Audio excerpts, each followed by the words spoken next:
In this episode, we will focus on why maize prices are increasing in Zambia while cattle prices are coming under pressure. Jacques will then mostly focus on the Zambian soybean market and why prices can stay relatively low for the remainder of this year. All in this episode, so make sure to stay tuned.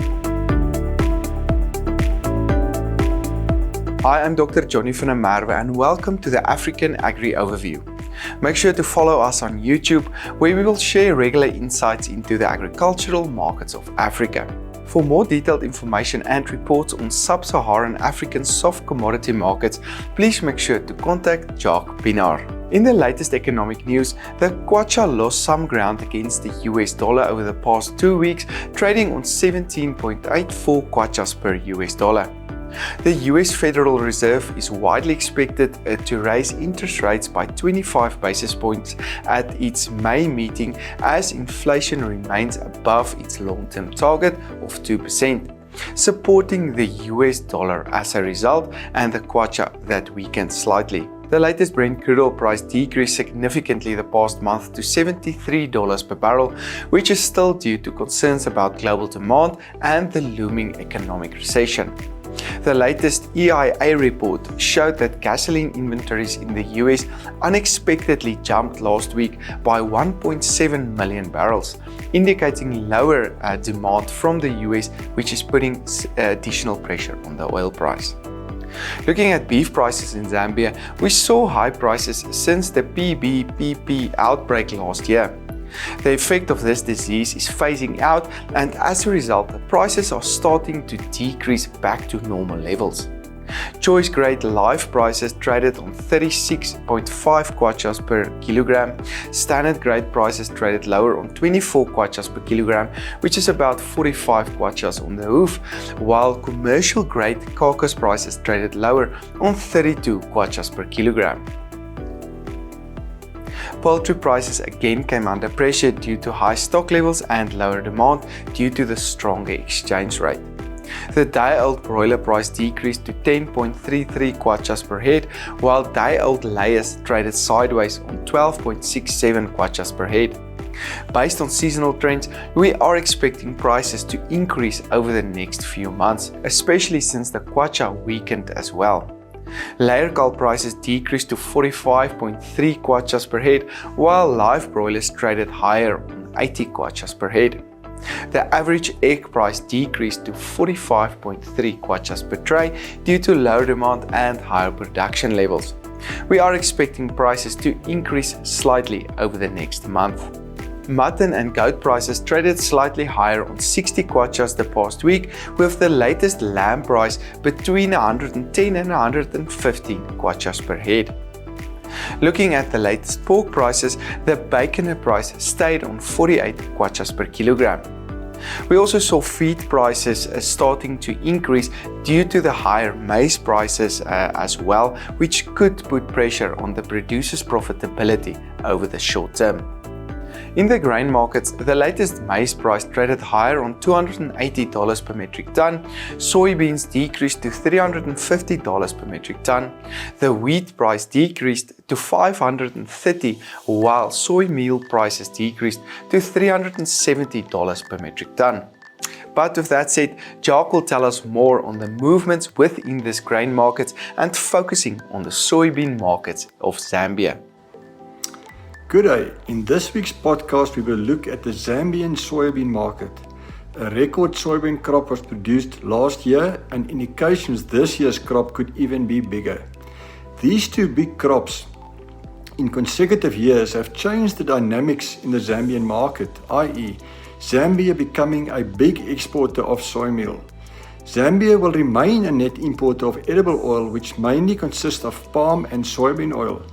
The Zambian government allows limited exports of soybeans and rather encouraged the market to export soy meal, the value-added product, which is sensible.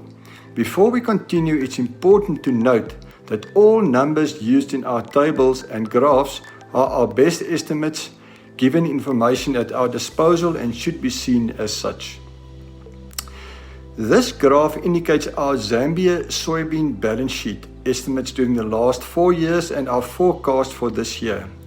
What stands out is the large 2022-23 and 2023-24 crops.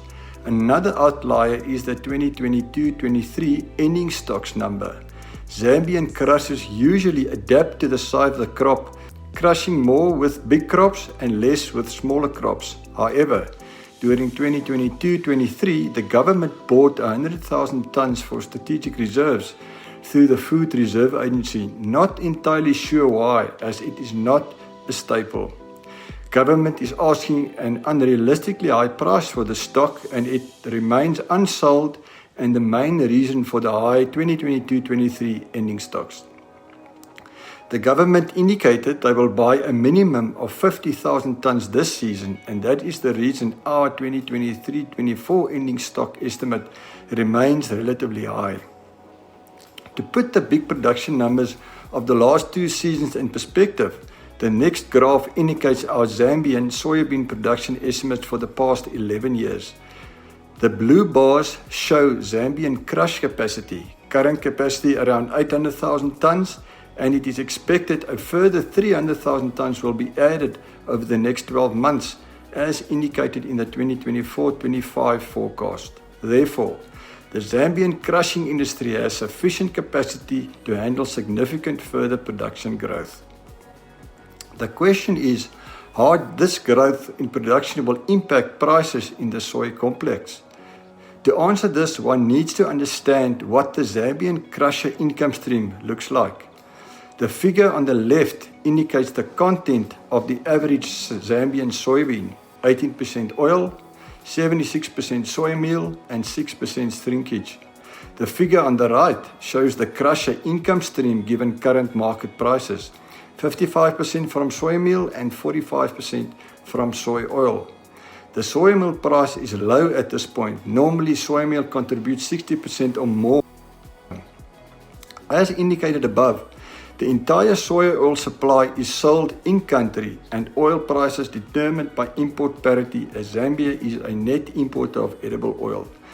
The big swing factor for crusher income is soy meal. Zambia is a net exporter of soy meal. In a normal year, the excess soy meal is exported to countries like Zimbabwe, Tanzania, Kenya, and Rwanda, who insist on non-GM, which fetches a premium. However, when Zambia has a large exportable surplus, they need to turn to South Africa, where they compete with GM, i.e. no premium.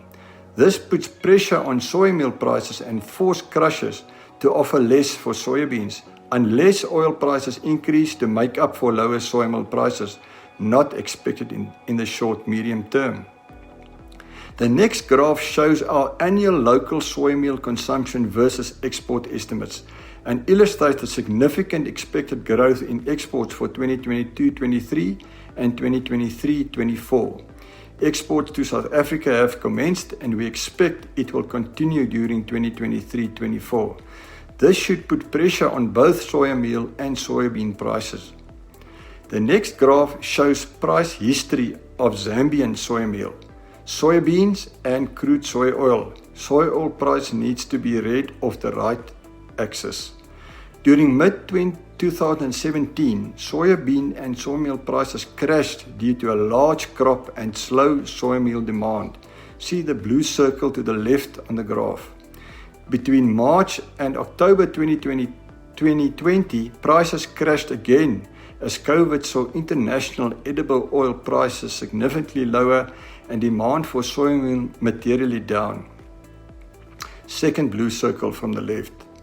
Prices hit record high levels from June 2021 to February 2022 on the back of soybean exports to India as a result of a shortage in that country. Red circle on the graph. At that point, India insisted on non-GM, and East Africa was their only option. Also, during the same period, the onset of the Russia-Ukraine conflict saw edible oil prices spike higher.